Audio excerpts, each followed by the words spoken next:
All right, Max Allegri 2.0 at Juventus, kicking off at the Dacia against Udinese. And right off the bat, he'd have something to celebrate as Paulo Dybala scoring on just a near post glancing shot with his left foot, played in by Bentancur. Beautiful. I'll highlight the run by Morata to set that up. He makes a run just not even around the goal mouth, and Udinese defenders are still stupid enough to go with him. Before you get into that, the big news before going to this game was Ronaldo not starting. Did you think it was as big a deal as everyone else is making it out to be? Probably not. I mean, I don't know. I mean, when something like that happens, you're just gonna all kinds of speculation is going on, I'm one of those that if somebody breaks it and if it's on the club's website or something like that he's going to be leaving or we're looking to sell him or any of this other stuff, then yeah, okay. Yeah. But I didn't read anything into it. I think Allegri made a decision not to start him, and he went with the team that he went with. So 23 minutes in, Dybala with a long-range pass to Juan Cuadrado, who ends up needing to do a little bit of work, but nonetheless puts it away. And on 23 minutes, Juve are off and running, up 2-0. Had chances to make it 3-0 before halftime. Couldn't quite do it. And then in the 51st minute, a Roberto Pereira penalty, making it 2-1 to Juve. This was after some nice 1-2 work with Udinese, freeing up Arslan. The shot was, quite frankly, Szczesny botched this whole thing. Szczesny botched this whole game. Yeah, from not being able to collect the shot to then going after the rebound, fouling Arslan in the penalty area. It was a clear as day penalty, gets booked for it. Pereira makes the penalty. And in the 51st minute, it is 2-1. And then Szczesny initially put on a nice little move on Deulofeu, but then his pass seemed to find Stefano Okaka. It actually kind of hits him. Deulofeu scrambles back to get it and then puts it into the back of the net. They had to go and review this to see if they considered Deulofeu in an offside position. Oh, okay. And I think the ruling here was that there wasn't intent on the part of Okaka to play the ball to Deulofeu. It was one where it inadvertently deflected off of him. So as a result, Deulofeu is not in an offside position. That's at least the way that I understood it. That's interesting because when I was watching it live, I thought maybe they thought it deflected off his leg and then his hand, Okaka's hand, and then went to Deulofeu. But now that you say that makes sense too. I mean, either way, there was nothing wrong with what happened, and Udinese fully deserved that goal. It was a clear botch from Szczesny. Yep, 2-2 at that point. And then Cristiano Ronaldo scores, but is in an offside position. And how can an arm be offside? Thoughts? I think there was a little more than his arm in an offside position, and I think that's what tipped it. This is difficult for me, right?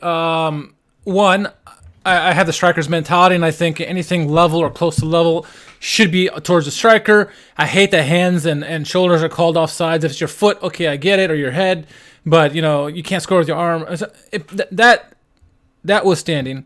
There were so many of these close calls this weekend. Yeah, and none of them, it wasn't consistent. You had like Tammy Abraham twice to where he had similar plays to Ronaldo, and both of them were considered onside. Ronaldo is offside, and you had a couple of these back and forth throughout many games, and there was no consistency. And now, if this is consistent, I'm fine with the calls. But I think when it's that close, give it to the attacker. I literally saw Ronaldo goal scored. I'm like, okay, game's over. I walked away. I come back, and the final's 2-2. I'm like, wait, what just happened? Yeah. And then I watched replay. I'm like, how is that offsides? And it's tight. And I get it both ways. I think we saw something like with Osimhen as well in the Napoli game as well. There's several instances of these, so it's tight. That's the one call I think with VAR. Then they need to fix. And I thought they were going to fix it this year, Frank. I thought there was a discussion about they're going to revamp the rules so that the arms don't count, but apparently they still do. And I don't know. It's a tough call. Well, maybe the referee didn't get the memo. I don't even have the referee's name on here. That's the funny part. There's a Lazio fan chiming in and says, "You guys, I watched it, and boys, that's not offsides." I'm saying this is a Lazio fan, so yeah. I mean, it's a very tight play, and like I said, you can look at Tammy Abraham's two plays where they scored goals, and they called it on. So I don't know. They need it's consistent. I think when it's that close, you give it to the striker. That's just my opinion as a striker, former striker. So not a good one, but not a good one. But Sure. maybe that's why I'm so in favor. I suck so bad. So. I just don't like Ronaldo, so I'm, I thought they took his shirt off. They took the goal away. No, you're showing off. But but I'm not gonna cloud my judgment just because of that. There's some people saying yes, it was offside. Some people saying no. I mean, it depends on your tastes, and everybody perceives things differently too. By definition, I guess technically yes, but I don't think it was offsides. And right. But Juventus had plenty of chances prior to this to close this out. They hit several posts in this game. I think you talked about it. Woodwork got a nice little workout. Morata in particular, I think. How many times did he hit the woodwork? How many times is he offside? Just the once. But Juve, boys, my little brother is a Juve fan, and he cried so much. Damn,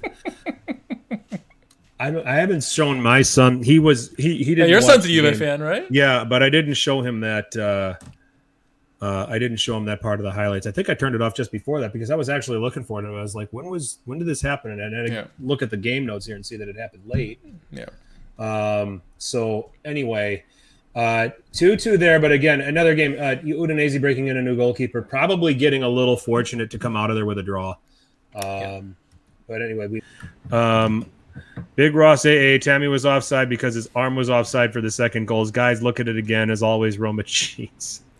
No, and that's a point I was having with Ronaldo as well. It was not consistent all weekend. These are not just the two circumstances. Many games that this happened, and they're going back and forth with these calls, and it did not. That's why if you're going to make this call, make it the same call for every game. Don't go back and forth. Tammy was off twice in this game, I think, with similar plays. Yeah. Both times they were on for both of the goals. So that's the big thing. And sure, for me, when it's tight, it should go to striker. Like it should have probably gone with Ronaldo, but it's tight. They got to fix that rule.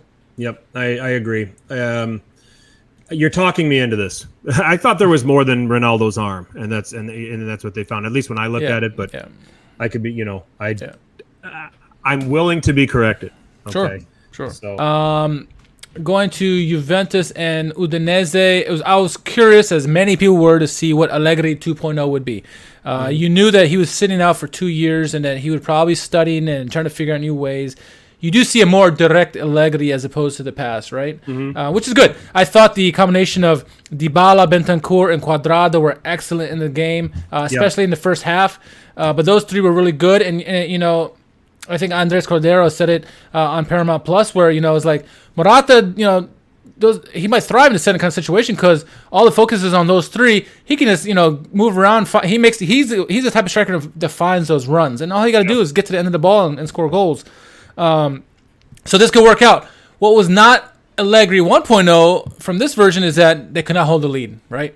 Yep. Granted, Szczesny was the big reason for that with the big bluffs, taking down the man in the box, and then also the bad giveaway to Okaka and then Delafeo.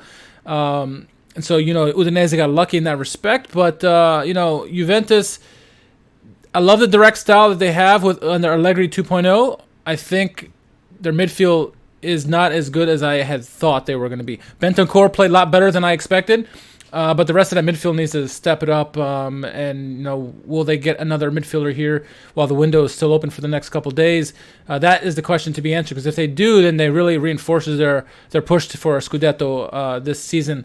But what we've seen so far, limited sample from Juventus. I like it so far. Dybala looks like he's rejuvenated, and I think that's the most important part. Could Allegri get Dybala rejuvenated back to his old self? And it seems at the moment that he's doing that. I mean, he's just having fun, and that's what you want to see with Dybala. Well, I think you got now Locatelli's there, and he got a cameo in this game today too. That'll help for sure. That's a huge help for them. So that'll add some depth to their midfield.